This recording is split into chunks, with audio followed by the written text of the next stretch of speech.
Best varicose veins చికిత్సనే పొందండి. నొప్పి లేని చికిత్స కోసం సంప్రదించండి ఎబిస్ హాస్పిటల్.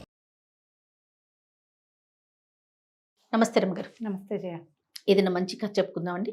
పూర్వం ఒక ఊర్లో వెంకటావధాన్ గారిని చాలా గొప్ప పండితులు ఉండేవారు. ఆయనకి చక్కటి 4 కుమారుల తర్వాత ఒక బహు చక్కటి కూతురు పుట్టిందట. వీళ్ళకి శారద అని పేరు పెట్టుకున్నారు. వీళ్ళ భలే తెలివిగలది, చాలా తెలివైంది. అన్నయ్యలు చదువుకుంటూ ఉంటే ఇంట్లో అవి విని పిల్ల కూడా వచ్చేసేది.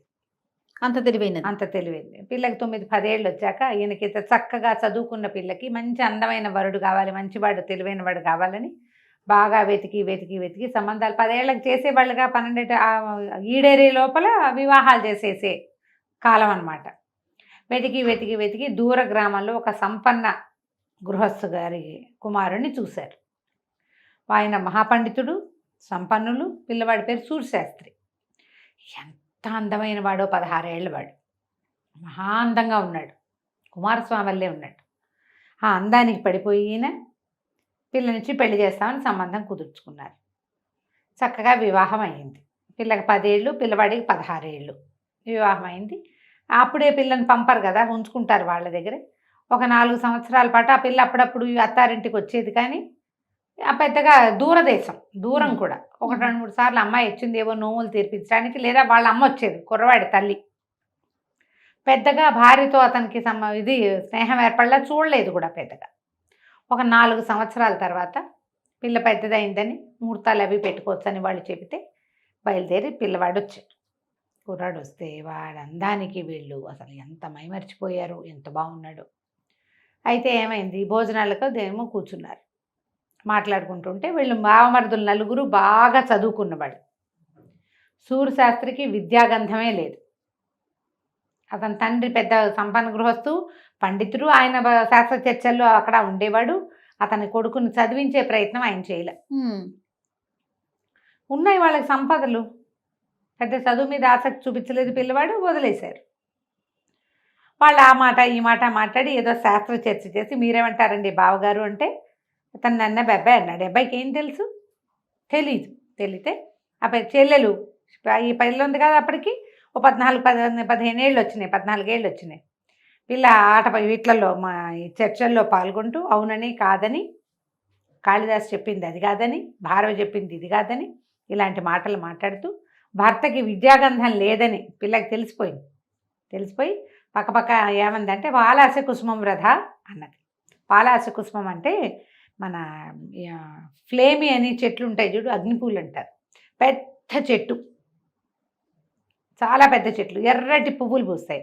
ఆ పువ్వు ఊరికి అందమే, దానివల్ల ఏముండదు, దానికి వాసన ఉండదు, అది పూజకు పనికిరాదు, ఎందుకు పనికిరాదు, పువ్వు మాత్రం అందంగా ఉంటుంది. ఇతను కూడా అలాంటి వాడే, చూపులకే అందగాడు అనేసరికి అతను చాలా అందరు నవ్వారు. తర్వాత సర్దుకున్నారు. కానీ భలే అవమానపడ్డాడు.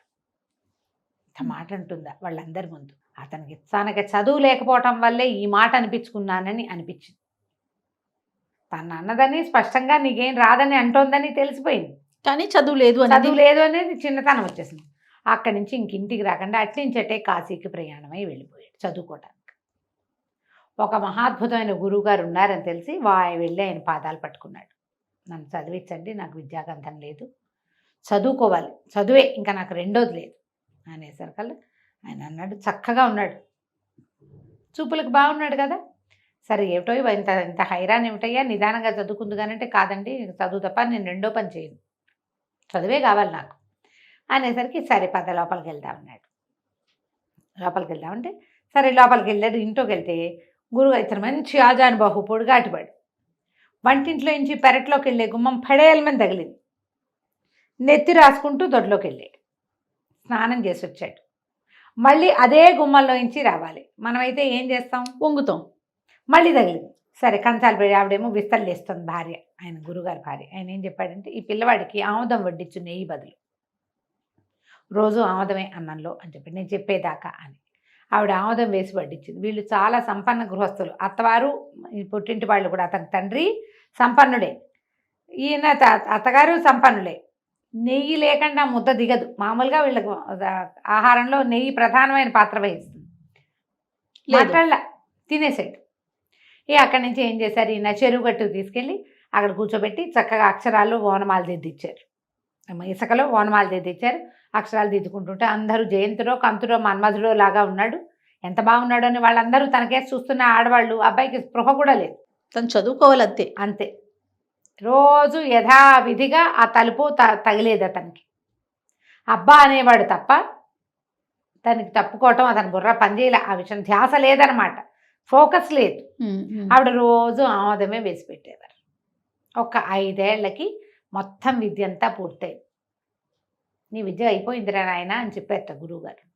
మర్నాడు పొద్దున లేచి స్నానం చేయటానికి తొట్లోకి వెళ్తూ తలుపు తగలంగానే గుమ్మం తగిలేసరికి అన్నట్ట, ఏంటంటే గురువుగారు ఇంత గుమ్మం ఇంత పొట్టిగా ఉంది, 5 ఏళ్ళు తిన్నాడు దాని దెబ్బ. ఇంత పొట్టిగా ఉందేమండి గుమ్మం బాగు చేయించుకోవాలండి అని చెప్పాడు. వచ్చేటప్పుడు దెబ్బ తగల, జాగ్రత్త పడ్డాడు. అక్కడి నుంచి గురువమ్మగారు అన్నం వడ్డించారు. రోజు గురుగారి పక్కన కూర్చొని తినేవాడు. ఆ కాలంలో ఏం చేయాలి, 2 పూట్ల అన్నమే కదా, అదే కా పద్ధతి. అడిగితే అన్నం ఏమిటండి గురువమ్మగారు ఆవదం వాసన వస్తుంది అని అడిగాడు. అడగంగానే గురువుగారికి నవ్వొచ్చింది. నెయ్యి ఇవే అని చెప్పాడు. ఆవదం అన్నం పక్కకు పెట్టుకుని నెయ్యి వేసుకున్నాడు, అన్నం తిన్నాడు. ఈయన అన్నారు, అబ్బాయి నీ చదువు అయిపోయింది. ఇక నీకు రాదు కూడా, ఇంకా చదువు కూడా అయిపోయింది, ఇంకా నీకు రాదు. అంటే నీకు ప్రాపంచిక విషయాల పట్ల దృష్టి ఉన్న వాడికి చదువు రాదు. చదువు వచ్చేవాడికి మిగిలినవేవి పట్టవు, చదువు మీదే ఉంటాడు వాడు. ఫెసిలిటీస్ అక్కర్లా వాడికి, చదువుకు చదువే. ఇప్పుడు బాగా చదువు రావడానికి ఎక్కువ కారణాల్లో పెద్ద ప్రధానమైన కారణం ఫోకస్ లేకపోవటం. అంతే, వేరే విషయాల మీద ఉంటుంది, దీని మీద ధ్యాస లేదు. నువ్వు ఇంక ఇంటికి వెళ్ళిపోవచ్చు చెప్పారు. చెప్పితే సరే మర్నాడు బయలుదేరి గురుగారు అనుజ్ఞ తీసుకుని కాశీ గంగనప్పుడు కావళ్లలో తీసుకుని వెళ్ళేవాళ్ళట. గంగకు ఆవిడ ఎత్తుకుని బయలుదేరాడు. మొదట అత్తవారి ఊరే తగులుతుంది ఇంటికి వెళ్ళేటప్పుడు. ఎన్ని రోజులు ప్రయాణం చేస్తుంటాడు ఆయన ఆ కాలంలో. సరే అత్తవారింట్లో ఊర్లోకి ప్రవేశిస్తే సరే అక్కడ పెద్ద చెరువు ఉంది. ఆ చెరువు గట్టు మీద విడిది పెట్టుకున్నాడు. ఆగాలి, 2 పూటలు ఆగాలి కదా. కావిడి అది దించుకున్నాడు. స్నానం సంధ్య చేస్తే ఆ ఊళ్ళో అప్పటికి అంతకుముందు బావమరుదులు కొంచెం చిన్నవాళ్ళు కదా, 5-6 ఏళ్ళ నాడు. ఇప్పుడు బాగా మంచి పేరు తెచ్చుకున్నారు, బాగా సెటిల్డ్గా ఉన్నారు వాళ్ళు. చెరువుకి సంధ్యావందనానికి వచ్చి ఇట్లా ప్రవరాక్షుడిలాగా వెలిగిపోతున్న ఇతన్ని చూసి మా ఇంటికి రండి సాపాటి కానీ భోజనానికి రండి అని తీసుకుపోయారు. భోజనం మా ఇంట్లో గుర్తుపట్టారా? వాళ్ళు గుర్తుపట్ల. ఇంటికి తీసుకెళ్తే ఆ కాలం ఏంటంటే ఇట్లా అవమానపడి అల్లుడు అత్తవారింట్లో నుంచి వెళ్ళిపోయి ఆత్మహత్య చేసుకుంటాడని నమ్మారట వాళ్ళు. చుట్టుపక్కల వాళ్ళంతా భర్త అప్స్కాండ్ అయిపోతే పిల్లని ఇట్లా అలంకారం చేసుకొని ఇస్తారని ఆసెమ్మ ఓసెమ్మ అందరూ బుగ్గలు నొక్కుకుంటున్నారని పిల్లకి శిరోముండనం చేయించేసేవారు శారదకి. అయ్యో, అతను ఎక్కడ ఏమైపోయాడో వీళ్ళకి తెలియదు. అయితే ఆ విస్తళ్ళు వేశారు. ఆ అమ్మాయి వంట చేస్తోంది, వడ్డం చేయటానికి వచ్చింది, తల మీద వస్త్రం వేసుకు. సరే ఏమైందట, చారు పోసింది చేతిలో. చారు పోస్తే చారు ఘుమఘుమలాడుతోంది. ఘుమఘుమలాడాల్సిన చారు ఘుమఘుమ లేదు, ఎందుకంటే అందులో ఉప్పు లేదు. ఈయన అన్నట్ట చారు సమ్మిశ్రితం, శ్లోకం పూర్తిగా గుర్తులేదు నాకు, ఏమంటారు దాన్ని, మన అల్లము అవి వేసున్నాయి, కొంచెం కించిన లవణం చేతి ఇంకొద్దిగా ఉప్పు ఉంటే బాగుండేది, పాలాస కుసుమం వృధా అన్నాడు. ఎట్లా పాలాస కుసుమం అందంగా కనపడుతుంది, అన్నీ ఉంటాయి కానీ దానికి వాసన లేదు, కొంచెం ఉప్పేస్తే పాలాస కుసుమం లాగా వృధా అవ్వకుండా ఉండేది ఇది అనేసరికల్లా అని అమ్మాయికి వేసి చూశాడు. భార్యను చూస్తే జాలేసింది అతనికి. తను లేచి వెళ్ళిపోవటం వల్ల అవమానపడే అల్లుడు వెళ్ళిపోయాడని అమ్మాయికి జుట్టు లేకుండా పాపం దానికి తెల్ల బట్టలు కట్టించి వెలుగులేని జీవితంలో ఉంది. జాలేసింది కానీ ఆ లోపల అవమానపడిన ఉడుకు పోలేదు ఆయనకి. వాళ్ళ ముందు తనను అవమానపరిచిన వేడి పోలేదు అని ఈ మాటలన్నీ ఆ అమ్మాయి మొహం కేసి చూసేసరికల్లా ఆవిడ కూడా ఆ పాలాస కుసుమం వృధా గుర్తొచ్చింది. ఓకే, తేరిపారు చూసేసరికల్లా గబగబా పరిగెత్తుకుంటూ వెళ్ళిపోయింది, గిన్నె లోపలికి పుచ్చుకుంది. వాళ్ళ అన్నయ్యకి ఎగసాడు, శారదా చారు గిన్నెదే అమ్మ వెళ్ళిపోయావు లోపలికంటే మీ బావగారేరా అని చెప్పింది లోపల నుంచి.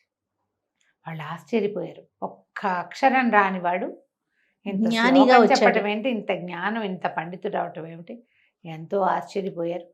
అక్కడి నుంచి వాళ్ళ అమ్మా నాన్నలు కూడా రప్పించి తర్వాత ఆ శుభముహూర్తం పెట్టి ఈ జుట్టు కొంచెం పెరిగాక అత్తవారింటికి సగౌరవంగా పంపించారు. భార్య అన్న ఒక్క మాటకి అవమానపడి చదువుకున్నాడు. పండితుల కాలం. అది ఇప్పుడు ఏమైనా పెళ్ళని చెంపలు వాయి కొడతారు, అంతేగాని తమ పద్ధతులు మాత్రం మార్చుకోరు. మార్చుకోరు. అవును రమ్మగారు. ఇప్పుడు ఆయన తమ పద్ధతి మార్చుకున్న జీవితమే మారిపోయింది చూడు, ఎంత అద్భుతమైన వ్యవహారం కదా. కంచికి మనం ఇంటికి. చాలా బాగుంది రమ్మగారు, సూపర్. నమస్తే. నమస్తే.